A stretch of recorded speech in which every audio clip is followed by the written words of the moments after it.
Okay, what's up? Welcome to the KD Black Show. Today I have with me. Hey, Devin. Devin Wansley, sorry. I thought you were going to introduce it, sorry. And Anita. what's up, you guys? How's it going? Good. Good. How are you? I'm good. Yeah, so for a preface, this is the first time I've done a YouTube. I am going through all these tapes that I've recorded of old school TV, and so I thought I'd just play it in the background because why not? Right. This is bringing me back. I feel a little nostalgic watching it behind you. Like the old commercials. I'm like, I wonder. Yeah, old 2000 commercials is crazy. I don't know if it's gonna be like too trippy for y'all, but okay. So long story short, I call him like Mr. Wansley from Charlotte, Mecklenburg. So this is a cool connection, cool interview. But I always ask my guests for both of y'all, whoever wants to go first. But where were you born / where did you grow up? So I'm from Anderson, South Carolina, originally, like upstate. Mm-hmm. Maybe 15, 20 minutes away from Clemson, about 25, 30 from Greenville. So I'm a South Carolina baby, born and raised. And you? Jersey originally, but I've kind of moved around a lot, kind of how I got to this area, I guess. I went to high school in Columbia, South Carolina, or Irmo, South Carolina, and then I ended up going to Clemson. So that's kind of how I got to like Charlotte area. Moved over here after I graduated. So. And that's how y'all met, right? In the Clemson vicinity? Mm-hmm. Actually. Mm-hmm. Yep. And which is so trippy, because like my job experience at Charlotte Mecklenburg was so trippy, but I freaked out because my dad is from Anderson, which That's right. That's right. We literally had that conversation, yeah. I never know anyone from Anderson. So I met my dad. And then y'all met at Clemson, and my parents met at Clemson. Oh, I love That's right. That's right. So I obviously locked y'all in. But real quick, what's your 2 cents on Charlotte and the growth? And I like it, honestly, just because, I mean, you can imagine, you probably visited Anderson before, like, it's Anderson. You know what I mean? Like, there's no, like, football, like, NFL football team there. There's no MLB baseball, no soccer, like, local league-based stuff. So being able to be in a big city like Charlotte and be able to go to a Panthers game or a Hornets game, and, with us living, like, literally 20, 25 minutes from downtown, like, it's that luxury, right? So it's a little bit of a fast pace, but, like, you can be in the mix by choice, if that makes sense. Like, you don't necessarily have to be, but, like, you definitely can, because we live close enough to where if we want to go downtown and do stuff, go to a game or whatever, we definitely can. So that's what I do like about it, versus Anderson is just very much like, you know what I mean? Like, it's very steady. Steady pace, yeah. There's, like, already kind of like a culture there. I know half of my graduating class, like, after graduation, started get married and bought a house. Like, that's pretty much what everybody does there, like, there in that town. So being able to come out here and, meet with creatives and stuff and go to games. I would say I like the accessibility of it. Like, it feels like a large enough city to where there's a lot happening, like artists coming, concerts, like you said, like we have Major League football and, basketball and things like that, where we still have like major league teams like that. But it feels to where it's not an hour or two going block to block to get somewhere in the city. Like, it feels like we can still walk and travel into the city and not feel so like in traffic and things like that. So I kind of like it. It's like small enough to where it feels like a little hub still, but large enough to where we're important enough for big things to be. So. It's almost like, as far as population wise, I think it's kind of getting up there with it, like with Atlanta, right? Like, it's a lot of people are kind of like hovering over this way, which is cool. I feel like there's enough space for, anything about Charlotte, Mecklenburg, like, this county is so big. It's huge, yeah. So big. Yeah. Humongous. So, I mean, there's enough space for everybody if you just were to just get the crowd like that, Yeah, wink, wink. There's not any more space left. Yeah, wink, wink. But no, I get it. And actually working at the school, like really kind of opened my scope to like, oh my God, like looking at maps and stuff and being like, wow, this is, I had, I knew, but like I had no idea kind of vibe. But I always love getting people's perspectives on Charlotte. But I'm going to pivot. I know you guys have your own YouTube channel, Late Night Snacking. Is that correct? Yep. Yes. That's it. And so how did that come about? I was like, that's your idea, so you you can. Yeah, like I don't know. Me and my friends used to do this thing called like late night snacking when we were younger, which probably was a little juvenile at the time. Mm-hmm. But like we would be out on school nights, just out mad late. Graffiti. We're probably hanging out somewhere like mad late. Just nothing doing it like too crazy. It was just like a group of friends, just a bunch of us, just like would just get up and go out. Mm-hmm. Just, hang out throughout the town or whatever, throughout the city. Might be on the roof of a grocery store or something, like just like stuff like that. So I get it. So that's where the name came from. And like part of our like dynamic with the podcast was like late night. I guess you can consider them late night conversations that you would have with a partner or something, right, or a friend. And we would snack while we were late night snacking. It just kind of came I love up. that. So we'll like, we have a name for it. We pretty much have like a premise and an idea. Like, just plug up and do it. So seeing like how many people was interested in it, like we kind of started taking it a little more serious with like having, like actually writing these things out. Like we're talking about topics. Yeah, like a script almost, and like research stuff. Like, cause it was more like relationship based. Yes, we started. Yeah. There's a lot of like different like avenues. Yeah. Within it, right? Because like I said, it was like a relationship podcast.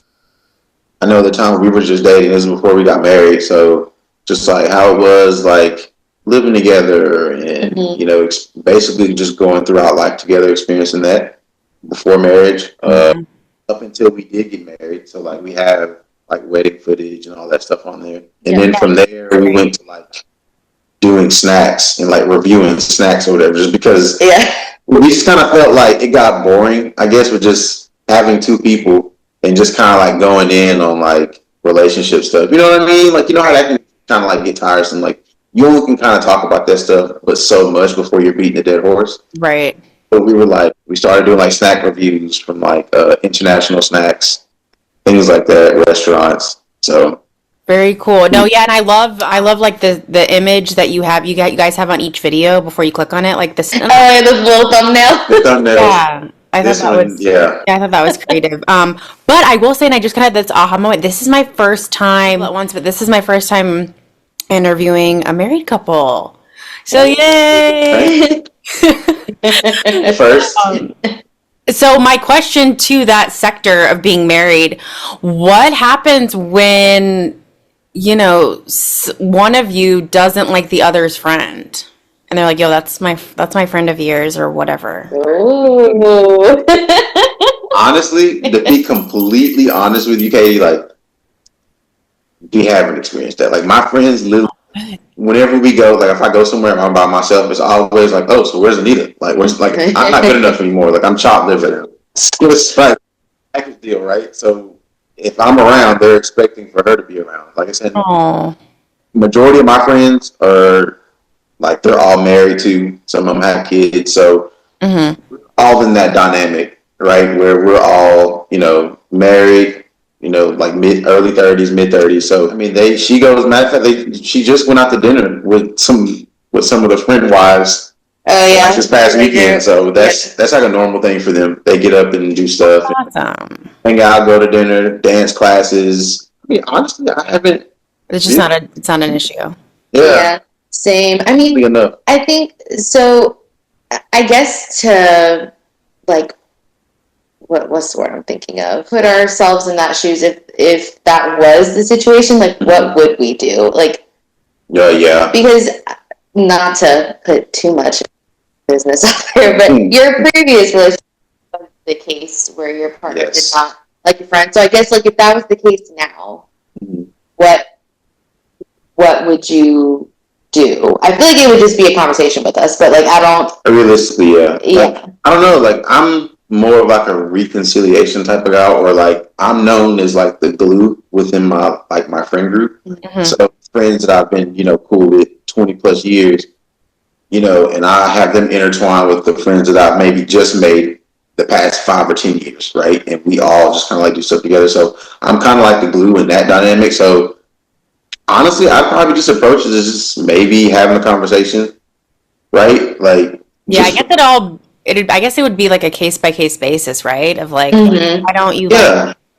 my Like, friend? like if she just really didn't like one of my friends or whatever, like my thing would be is like try to, I guess, figure out why. Like, what is it about him or her that it's just like you just don't like or Not you don't feeling vibe with that. or whatever, and then just kind of see like if that can be reconciled. If it can't, then obviously that's something that I just honestly would just have to live with.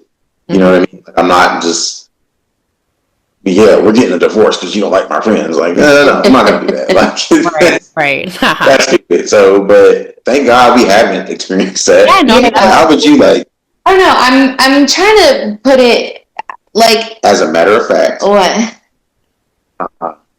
there is a time actually. So it was really a roommate actually. Like her Oh, old roommate, yeah. Like everything started out like really cool until it wasn't type thing. this is a Like, good scenario. her and her roommate they went to Clemson together. They were like pretty close, and then it just took a turn one night. So okay, so so I guess to like sum that up. So me and her were living together. There was no male figure in the picture beforehand. It had just been her and I for like a long time. Mhm. And then obviously Devin comes to the picture, and I don't know, she just started acting like a little She got strange. Yeah, you know how it is. So like, Yeah. I really just think overall, one, I think just did not Oh yeah, totally. mesh. He's very like free spirited, go with the flow, and she's very like strict, rule by the book, like no leniency with her. So like their personalities just in general just did not like he thought she was too uptight, she thought he didn't care enough. Like, personalities were It just was like one of those situations. yeah, they were just never gonna mesh really. Which was so that part had always been okay with me because I mean to me, like she's a good friend or whatever, but we don't have to all three hang out all the time. And like we can keep that, like I'm okay to hang out with you and like we can hang out with her. Like I never felt the need to like have her hang out with us all the time and like them like each other. Like I don't know, I just like wasn't really pressed about that, but I will say I won't get into the specifics of it, but them two had gotten into like a verbal altercation with each other over something silly, truly.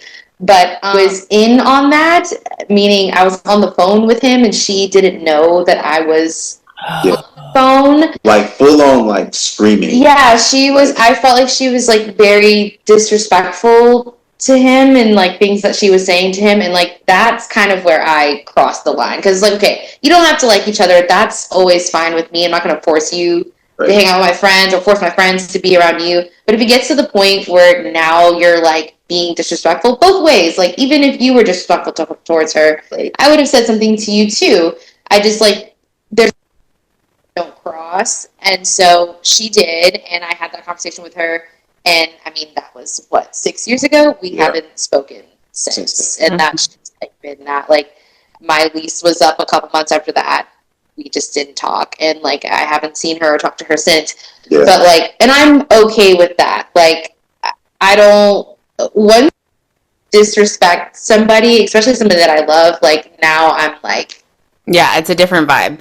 Well, I guess too, it sounds like maybe, and I mean, I've had some friends that are like this, which is like really weird. Like, I didn't know it at the time, but maybe she was like, you think it was more she was like possessive of you? I think so, and That's what you mentioned that too. Like, I think it was. I think it was, especially because we had been friends in college, and then like we moved, like we both graduated, and then we moved in together. So like we had been friends previous, and now we're like going through adult life together, and like splitting, going to work, and like you know, like just being roommates. And so I think it got to her that somebody else got into the mix, and then it just didn't help that their personalities just like didn't mesh to begin with. So she had always kind of like, you know, acted some sort of way. But yeah, I mean, I wasn't like, to your initial question, like, it didn't that she didn't like him or he didn't necessarily like her.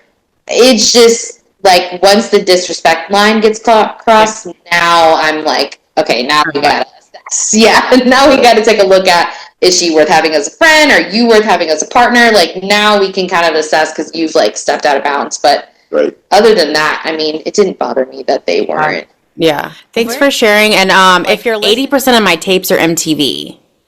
So this is like, I think there's like Britney Spears. Yeah, I saw her twirling around back in the day. Any 2 cents on what y'all think happened to her? Britney? Something wild. Like, she's just a different person. You know what I mean? And that could be like a medication thing, possibly, but I'm thinking that's more of like a mental thing. She's been through the ringer for sure. Yeah, I think like this is pretty much the result of like that. All that.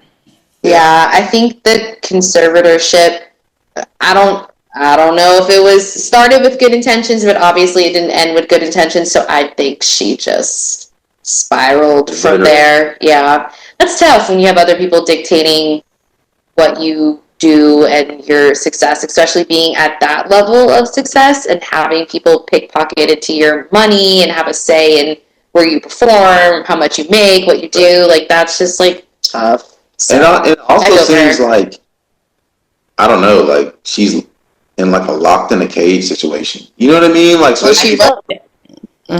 Something. The same background, her in this room, like dancing, whatever, singing, whatever she's doing. It's like almost like you don't see her in the outside world, like, at all. Is she still married? So she's not. It's really strange. I'm a big like tabloid.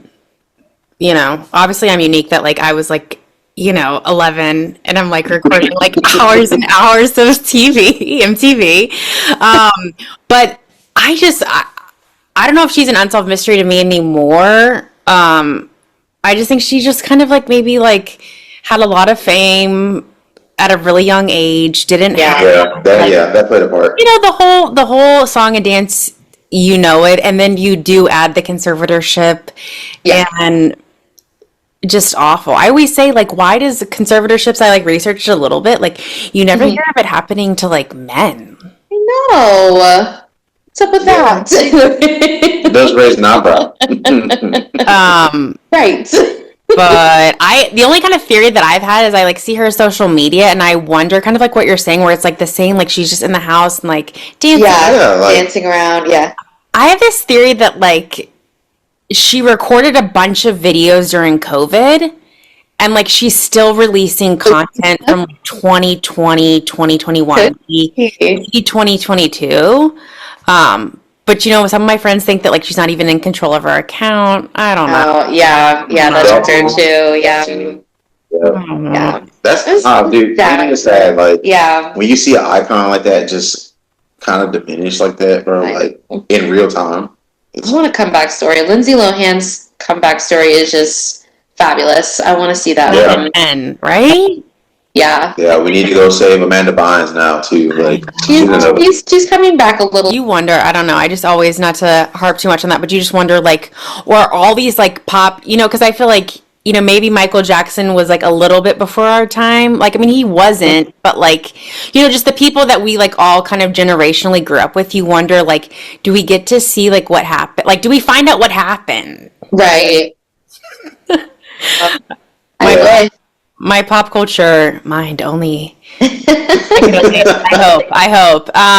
But going into pop culture, both of you, like, who was like your number one star growing up or number one band? I don't know. Like, I've been through some phases. I know it's hard. It's hard. There was a time where, like, it was Blink-182 or nothing for a minute. Like, it was like really heavy into that at one point. Of course, like, I don't know. I was a big Wu-Tang fan growing up too. Like, Wu-Tang Clan was probably a really big influence, and the Home Alones, Macaulay Culkin, that was That was law too, especially when you would see him like in the commercials with. I think didn't him and Michael Jackson have a commercial, or him and Michael Jordan or something? Yeah, I think they all kind of did, maybe. Yeah, I think they all may have had like a commercial at one point.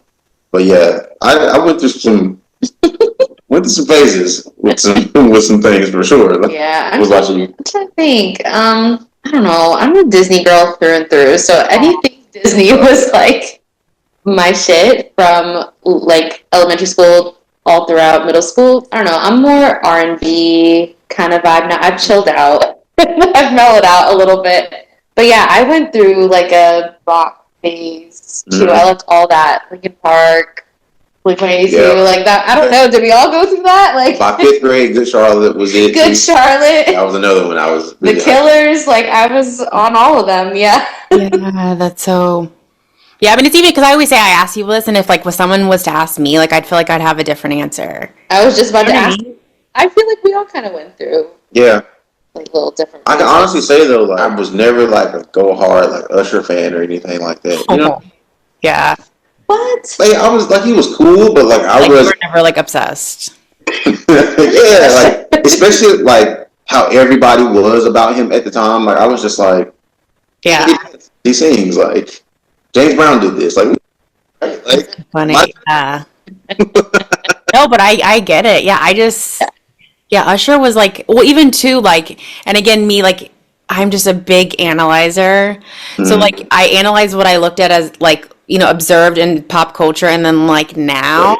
Right. And so it's like, I loved Usher. Like, literally, I remember, like, seeing, like, his first video when I was, like, I think I'm a little bit older than you guys, but when like 4th grade, and I was like, oh my God, this is so cool. This is like so cool.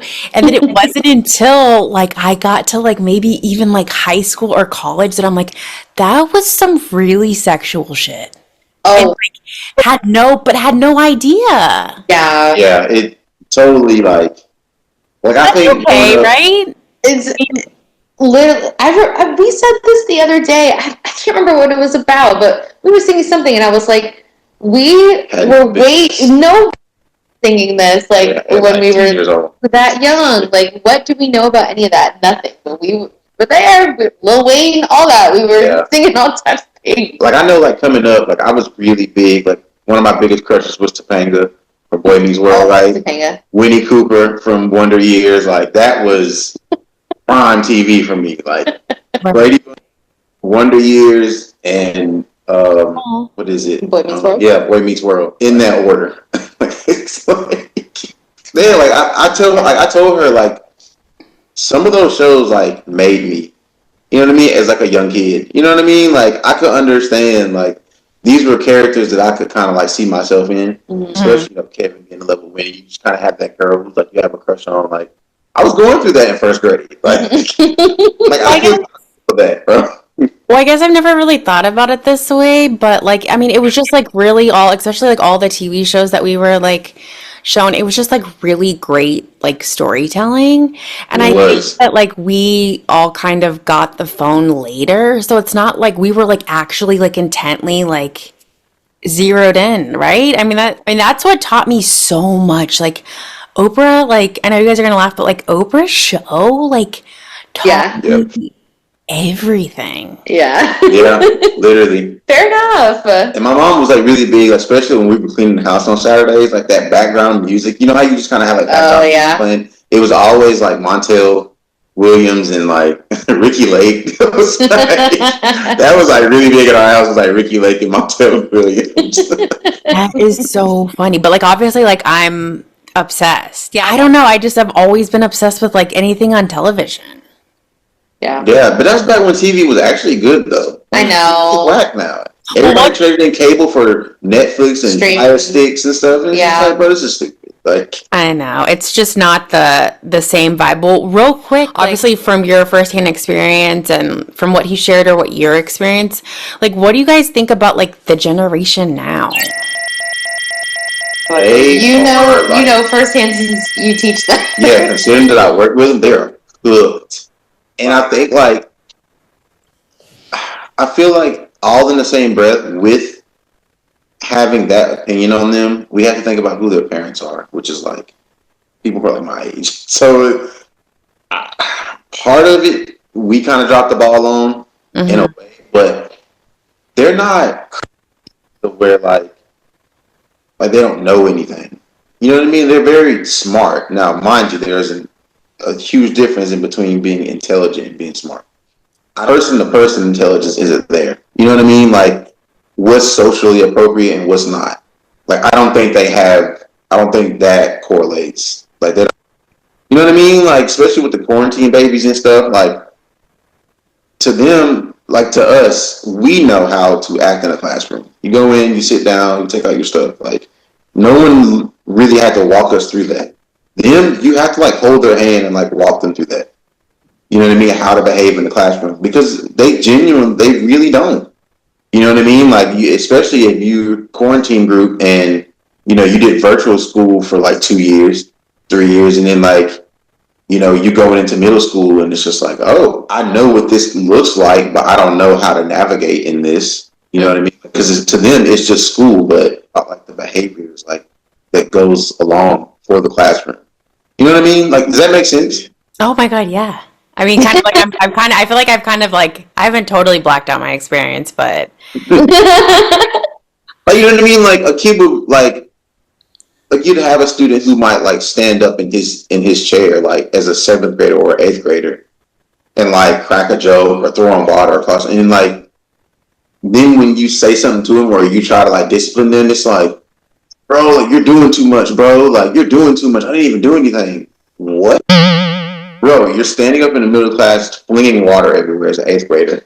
You don't see, and I'm the one who's crazy because I'm trying to discipline you. Like, you see what I'm saying? Like, like, well, and like I guess type stuff.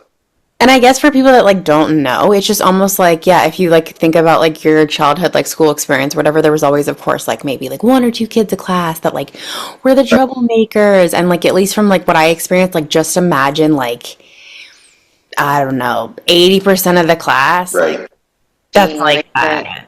Yeah. And then society too plays like a really big part. Yeah. Right? Because now, like when we were in school, like you had people who actually want to be doctors, want to be a nurse, or wanted to be a welder, like or wanted to be a teacher, anything like that. But now, like these kids just want to be like YouTube stars or streamers, influencers. That like, and unfortunately, like you can't go to school to learn that stuff. Yeah. You can't major in like. Mm-hmm. You know what I'm saying? Like you can't like major in like how to be a YouTuber or anything like that or a streamer. Like for that, I feel like a lot of that just kind of came natural.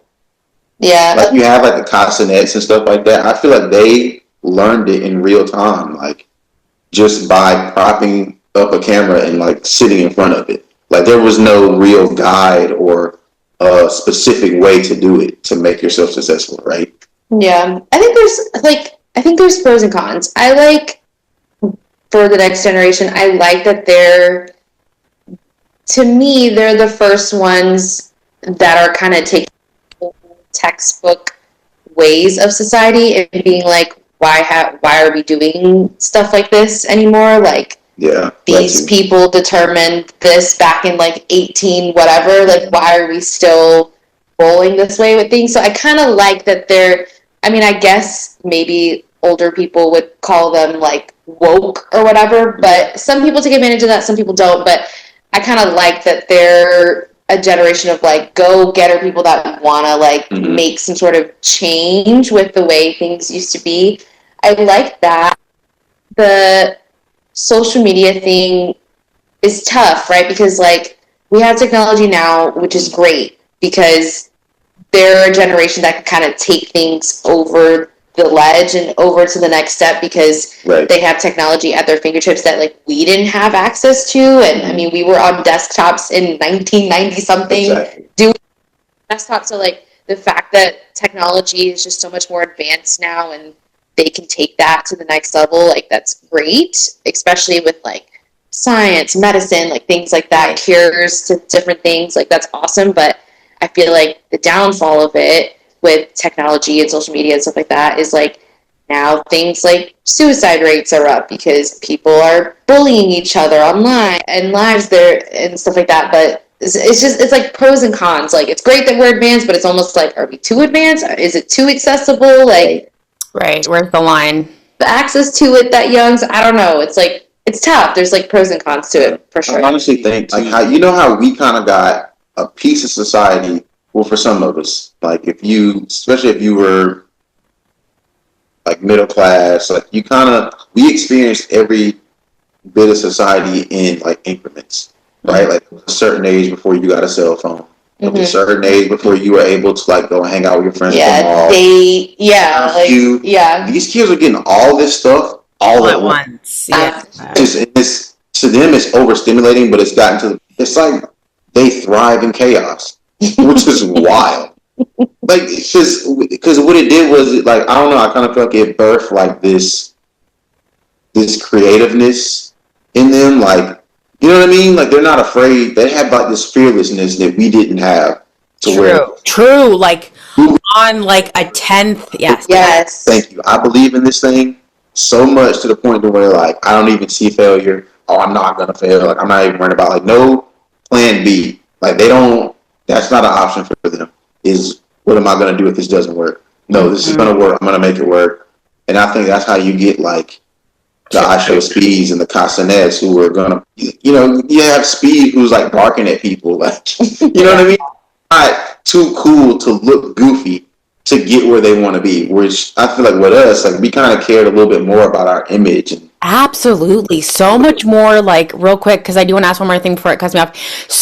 I mean, I look at it, I guess, like, so much more self-conscious, where they're like, you know what, well, real quick, so I was talking to someone that used to be in the media, and she was like, the easiest way to clear a room is to have a camera come in. And I'm like, that ain't true for those kids. Right. Yeah.